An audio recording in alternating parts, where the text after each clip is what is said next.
एक दिन हजरत मोहम्मद सल्लल्लाहु अलैहि वसल्लम सफर पर जा रहे थे।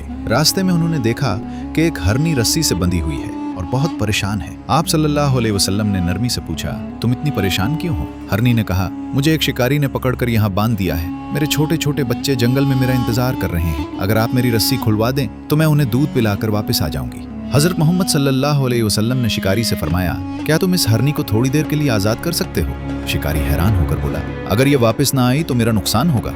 आप सल्लल्लाहु अलैहि वसल्लम ने फरमाया, अगर ये वापस ना आई तो मैं तुम्हें इसकी कीमत अदा कर दूंगा। शिकारी ने भरोसा किया और हरनी को आजाद कर दिया। हरनी फौरन जंगल की तरफ भागी, अपने बच्चों को दूध पिलाया और थोड़ी देर बाद वापस आ गई। हजरत मोहम्मद सल्लल्लाहु अलैहि वसल्लम ने शिकारी से पूछा, क्या तुम ये हरनी मुझे बेचोगे?